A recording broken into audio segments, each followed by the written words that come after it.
I'm going to invite Jen Navarro from Electric Boat to come up and introduce our first speaker. General Dynamics. We're all one team. Good morning, everybody. Tim, thank you so much. I think this has been a wonderful event, third year here, and every year you beat the year before, so I don't know what you're going to do next year. I have the opportunity and pleasure to introduce Congressman Cicilline today. He's been a staple at Quonset Point Electric Boat, and I think he could give a tour there just as well as any of the employees. So, and he's certainly knowledgeable about the products there. The congressman is currently serving his third term, representing Rhode Island's 1st Congressional District in the House. Prior to Congress, he served as mayor of Providence and also in the Rhode Island House of Representatives. The congressman is a champion of American manufacturing jobs, as we've seen firsthand at General Dynamics. He has become one of the leading advocates in Congress of Make It in America to help rebuild and strengthen America's manufacturing sector. He's introduced legislation to help create jobs, promote American-made goods, and stimulate economic growth. On the House Foreign Affairs Committee, Congressman Cicilline fought to keep Americans safe against terrorist threats while also working to bring our troops home safely and responsibly from Afghanistan and Iraq. He also sits on the House Judiciary Committee, where he's worked to protect the intellectual property of American entrepreneurs and innovators from piracy and patent infringement. He's been a strong advocate for comprehensive immigration reform and common sense gun safety legislation, in which he recently led a sit-in on the House floor. Congressman Cicilline is a graduate of Brown University and also Georgetown University Law Center. So, thank you very much.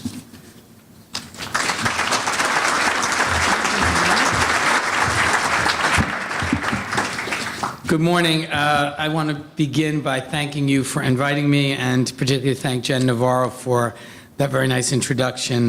There are very few people who understand both the challenges and opportunities facing our defense industry, as well as Jen. As you probably all know, before working at General Dynamics, she served really our country with incredible distinction as a surface nuclear warfare officer in the U.S. Navy, and then as the Senate liaison for the Navy's Office of Legislative Affairs. And I know that we all are incredibly grateful for her service to our country and for the work that she's now doing. I also want to thank and acknowledge the great leadership of your chairman, Tim Judas, who is also a member of the Rhode Island Board of Education's Council on Post-Secondary Education, and previously served as a congressional staffer to my colleague, Congressman Langevin, and also to former Congressman Bob Wagan as well. And I want to thank Tim, I'm not sure where Tim is, for his great leadership and for his continued advocacy on behalf of our defense manufacturers and for the incredible work that everyone at SENEDIA is doing today. And I was asked really to give kind of my perspective about this industry and about the work that you do as it relates to kind of the work of the Foreign Affairs Committee. And it was actually here in Newport some 238 years ago this month that soldiers of the Continental Army under the command of General John Sullivan met the British at the Battle of Rhode Island. It was really here in Newport that the first seeds of Rhode Island's pivotal role in our nation's defense were sown. And over the 2.5 centuries that followed, through the struggle for independence, a war among the states, 2 world wars, and periods of global conflict, Rhode Island has provided the weapons, the technology, and the personnel to help secure the liberty and defend the freedoms central to our democracy and our way of life. And this is a really proud history for our state. But the challenges we face today, both at home and abroad, are, of course, very much different from those that General Sullivan and his men encountered here in Newport. The world is more complicated and the dangers we face much more consequential. As a result of rapid advancements in technology, fueled by extraordinary innovation, we hold in our hands both the capacity to rebuild the world or to destroy it. And every day we encounter hostile actors who have demonstrated both the willingness and the ability to do us great harm from halfway around the world. In the face of these growing and evolving threats, We're also seeing today the emergence of a familiar debate over the role of the United States in this kind of new world, and the role that we should play in preventing or responding to international crises and humanitarian crises.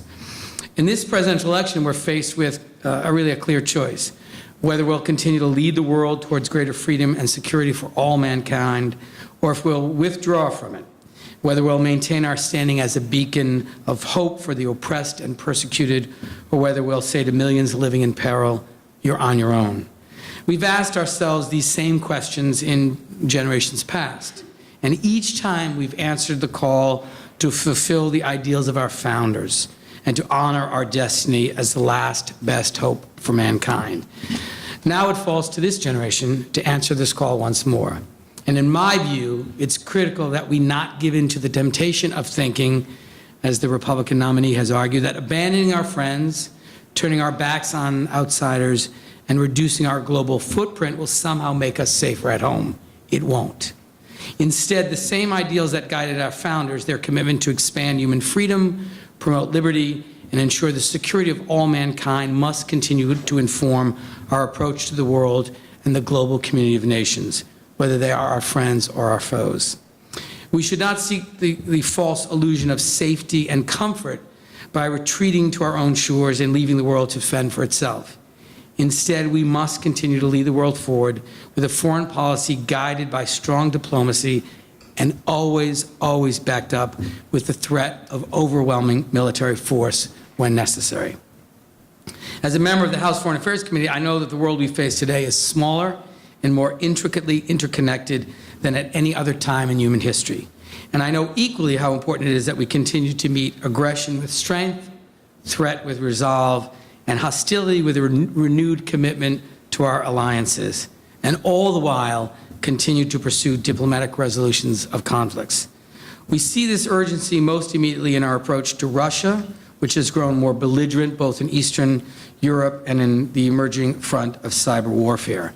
Last April, I took part in a bipartisan delegation trip to Russia, where we made clear to their foreign ministry that the United States will continue to stand strongly with the people of Ukraine against Russia's incursion into the Crimean Peninsula.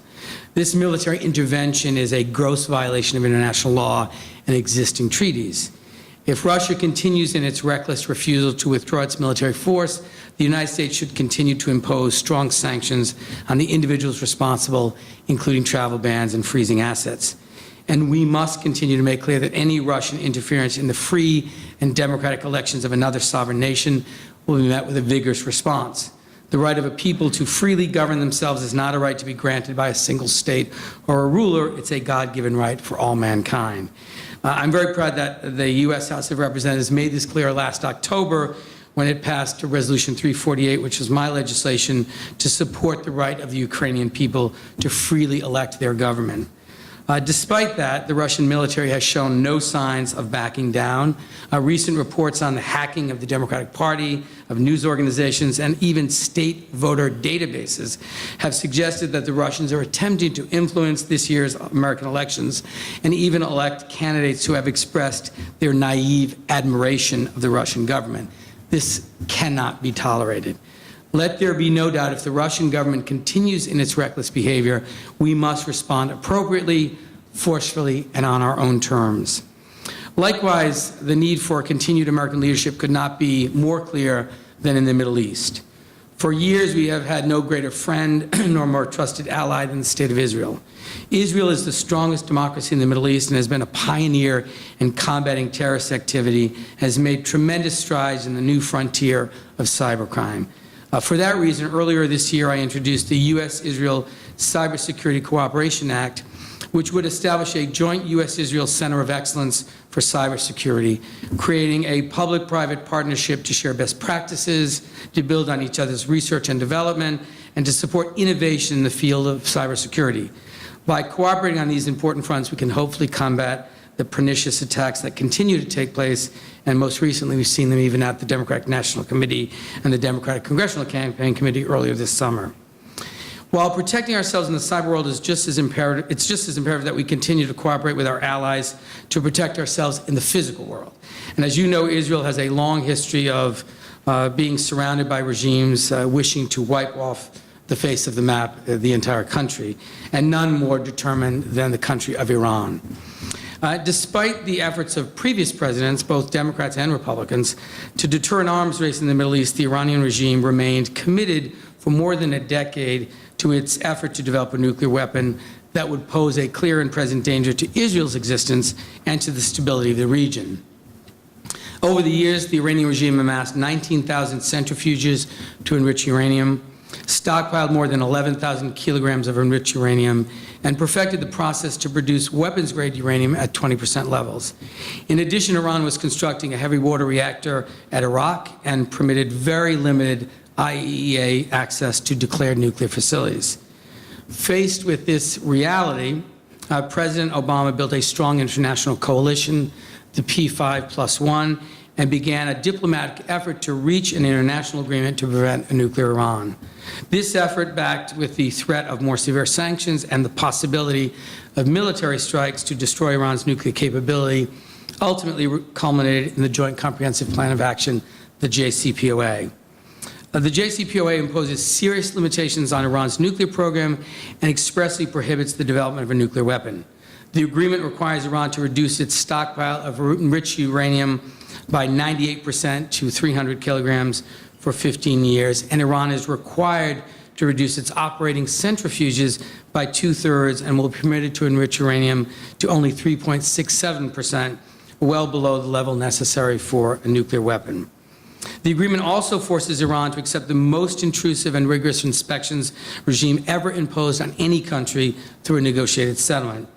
It includes 24/7 inspections of declared nuclear sites and creates a process for inspection of other sites. Every aspect of Iran's nuclear program and every part of the supply chain for fissile material is now subject to independent verification by the International Atomic Energy Agency, comprehensive monitoring and surveillance. This is in stark contrast to the complete lack of access that had been granted to the international community prior to the implementation of the JCPOA. In short, Iran can no longer develop a nuclear weapon without detection due to the constraints placed on enrichment and research, advanced verification technology, and the scope and intensity of the monitoring regime. This agreement, in my view, represents one of the most significant diplomatic achievements of the Obama administration.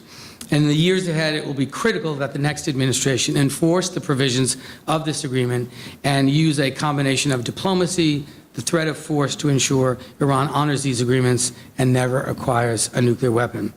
And for my position on the Foreign Affairs Committee, I will continue to insist that we do three things. We make clear that our intention is to remain engaged and committed to our national security interests in this vital part of the world. Make a substantial financial resource commitment to monitor and verify Iran's conduct, including additional support for the IAEA and for our intelligence gathering capabilities. And limit Iran's influence in the region, promote the respect of human rights, and aggressively counter their and any other foreign or domestic actors' support for terrorism. We're also preparing next month to recognize the 15th anniversary of the September 11th, 2001 terrorist attacks in New York, Pennsylvania, and Washington. And although we've eliminated Osama bin Laden and reduced the influence of al-Qaeda around the world, the rise of ISIS and Iran's continued sponsorship of Hezbollah makes clear that we must remain committed to leading a global coalition to defeat the terrorists and all who support them. Most prominently, this means continuing our efforts to reach a diplomatic solution to the ongoing civil war in Syria. It's critical that Secretary Kerry succeed in his work to resolve this conflict, to end the atrocities that are being committed against civilians, provide humanitarian relief for those displaced, and provide the resources necessary to resettle the civilian men, women, and children fleeing this horrific civil war. If we succeed, and it's critical that we do, ending the conflict in Syria will help reduce ISIS's influence, help to stabilize the Middle East, and once again demonstrate that the world is strongest when the United States provide clear, moral, political, and military leadership. These three areas of concern, Russia, Iran, and Syria, I think offer the most compelling arguments for us to remain engaged in the international community. But as we move ahead, we must remain mindful of the importance of ensuring that our military remains the best equipped, most prepared force in the entire world. because it's the same today as it was when President George Washington told our very young nation, to be prepared for war is one of the most effective means of preserving peace. And today it's absolutely imperative that our government work hand in hand with you and your colleagues in the private defense sector to ensure that we continue to have the best equipped and most powerful military in the history of the world. Maintaining our military superiority will demand that we continue investing in very substantial ways in research, product development, and sophisticated job training. Doing so will make the world safer, our country even more secure, and Rhode Island's economy stronger than ever before. And nowhere is this value of innovation and technological advancement more present than the development of our submarine program. I've been proud to support your work as a member of Congress. Earlier this year, I urged the House Appropriations Committee to provide more than $5 billion in funding for the Virginia-class submarine program and nearly $2 billion for the Ohio replacement program. Electric Boat, one of our state's leading defense manufacturers, employs nearly 3,600 men and women in its submarine projects and is expected to hire as many as 6,000 additional workers in the years ahead. It's incumbent at every level of government, local, state, and federal, that we support this critical work and ensure that Electric Boat remains a leading employer here in Rhode Island. Similarly, we must do more to ensure that small businesses have an opportunity to compete for government contracts, which is why I advocated for $35 million from the Appropriations Committee to support DoD's Procurement Technical Assistance Program, which helps provide assistance to small businesses and manufacturers about contracting procedures and requirements and increasing the number of DoD suppliers. Rhode Island's small businesses truly make up the backbone of our state's economy, and it's critical that they be given an opportunity to compete on a level playing field, expand their operations, and grow their workforces. Finally, as Rhode Island's economic comeback continues, we need to ensure that we have a workforce that is trained for emerging job opportunities in advanced manufacturing. This is especially true for the defense sector, where we've seen strong job growth in recent years. And that's why earlier this year I fought for strong funding to support the Regional Innovation Program, which strengthens regional manufacturing networks, and joined my colleague Congressman Langevin to advocate for more than $1.1 billion in career and technical education through the Perkins Act. We know that when they have the skills and resources they need, Rhode Island workers can outcompete and outperform anyone in the world. We only need to give them the opportunity to do so. A strong national defense and aggressive diplomacy are equally important parts, in my view, of promoting our national security and moving towards the vision of a free, just, and humane world that our founders envisioned and fought to secure. In less than 70 days, we'll know which party will control Congress and the identity of our next president.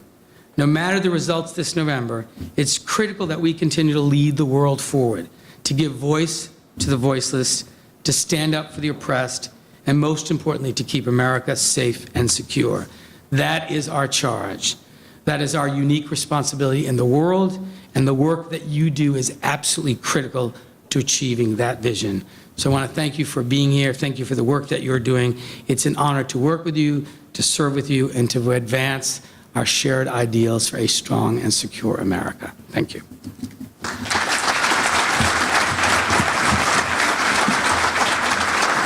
Questions? Yeah, absolutely.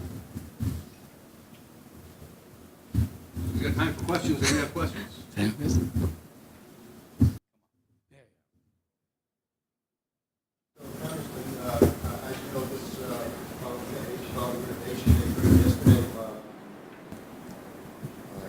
Secretary Kendall, that it's not so much a matter of innovation. There's plenty of innovation. There's insufficient resources available to transition those innovations. So I ask, from a fiscal point of view, how do we afford to maintain our role, fulfill our role as world leaders? I think it's a great question, and I think there has to be an honest discussion in Washington about how do we generate sufficient revenues to do the work that we need to do both domestically and internationally. And we need, for example, a major overhaul of our tax code, which we have not done in a very long time. But I think we have to be honest with the American people about what it will take to keep our nation secure and safe, and what it will take to meet our obligations around the world. We cannot be in a position where we are assuming greater responsibility, undertaking bigger challenges, and not making the right investments to meet those challenges. Part of that is also rebuilding in a serious way the American economy, getting people back to work. That's one of the most important ways to sort of grow our economy, grow our revenues, so that we have the resources that we need to do this work. But I think it is critical that as we look at the sort of changing landscape around the world and the expectations that we not only have of ourselves, but of the world has of the United States to be a leader in helping to resolve and prevent so many of these conflicts, we have to be willing to make the investments in research and science and technology, and then the resources necessary to transfer that research into capabilities. And I think there is a deep understanding of the complexities, the challenges that face the world. I think we have to have a willingness to come together, Republicans and Democrats, in a bipartisan way, to come up with financial solutions that ensure that we have the resources necessary to do the work.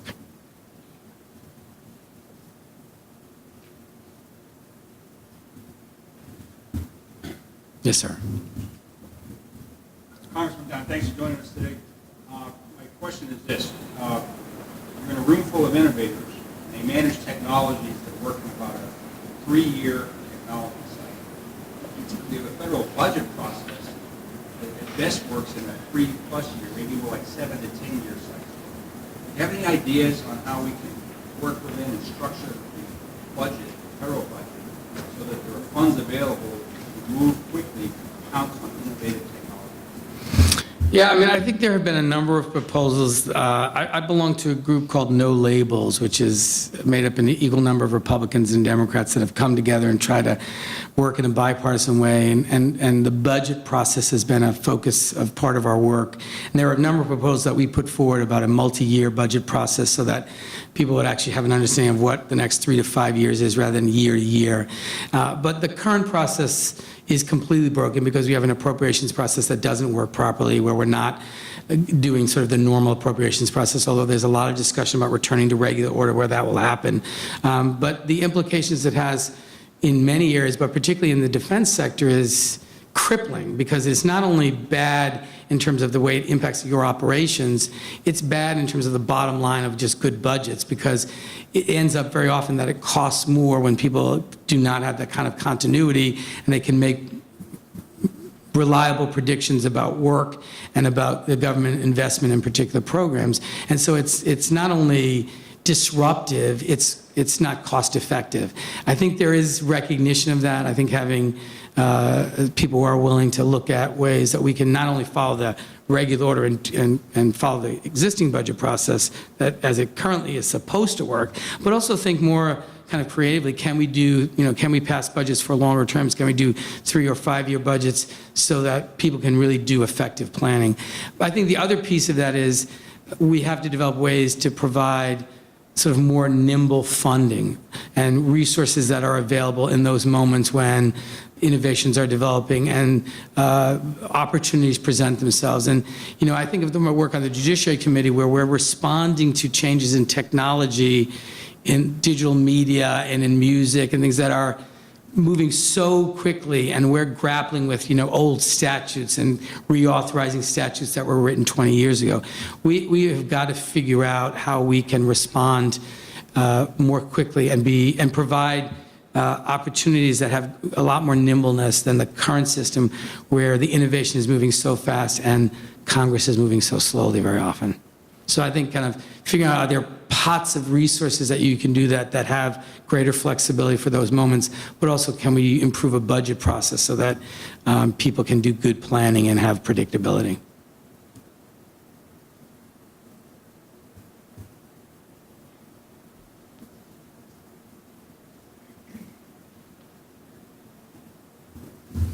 Thank you very much.